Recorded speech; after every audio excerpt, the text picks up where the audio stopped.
tiba-tiba ada debt collector datang ke rumah aku pada saat aku lagi live kok.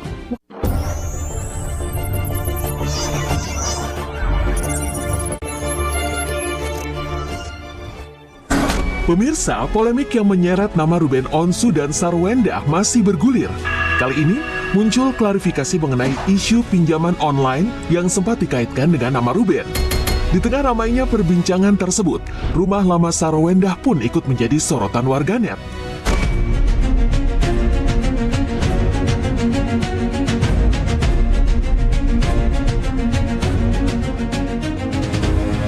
Di tengah beredarnya berbagai isu, muncul penjelasan yang menyebut nama Ruben Onsu tidak pernah tercatat sebagai pengguna di aplikasi pinjaman online manapun. Pihak yang menyampaikan klarifikasi ini juga mengaku mengenal sosok Ruben sebagai pribadi yang kerap membantu orang lain tanpa banyak diketahui publik.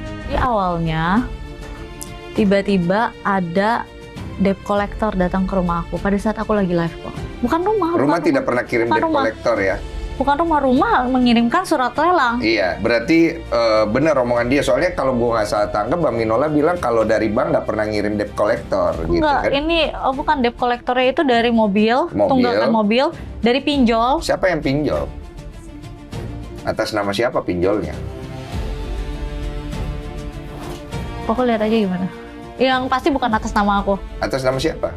Atas nama beliau. 3 mobil yang datang. Ya, kaget juga dengarnya ya. Yang pertama, seorang Ruben Onsu untuk pinjol kayaknya nggak mungkin ya.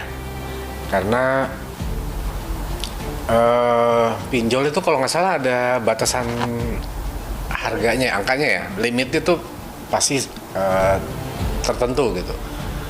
Jadi agak kaget sih dengarnya. Kami konfirmasi ke bank bilang nggak ada ngirim debt collector, dan memang bukan begitu cara bank ketika ingin menyelesaikan masalah kredit macetnya misalnya, atau bank yang ingin mengambil satu jaminan atas pembayaran yang belum dibayarkan, kan begitu, bukan begitu mekanismenya, kan begitu. Yang ditunjukkan hanya sekumpulan orang berada di depan rumahnya melalui CCTV. Ditemui juga enggak sama mereka. Di sisi lain, muncul pula pembahasan mengenai adanya akta persetujuan dalam sebuah proses peminjaman dana.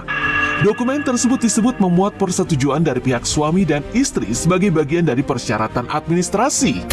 Kehadiran dokumen ini pun memicu beragam tafsir di tengah publik, terlebih karena turut dikaitkan dengan isu yang belakangan ramai diperbincangkan. Setelah itu rumah itu sudah dibangun, sertifikatnya itu dijaminkan di bank gitu? Jadi dia bilang sertifikatnya dijaminkan ya untuk biaya bangun rumah. Tapi dia jelaskan kalau ini uangnya nanti buat bangun rumah itu kan? Dia jelaskan tapi nggak secara detail kok, nggak rinci. Ya pokoknya ya ini buat bangun rumah.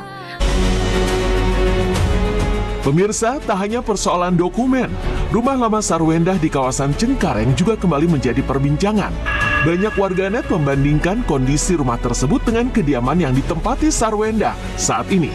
Berbagai fakta dan klarifikasi yang muncul membuat polemik Ruben Onsu dan Sarwendah masih terus menyita perhatian masyarakat. Akankah seluruh polemik ini segera menemukan titik terang?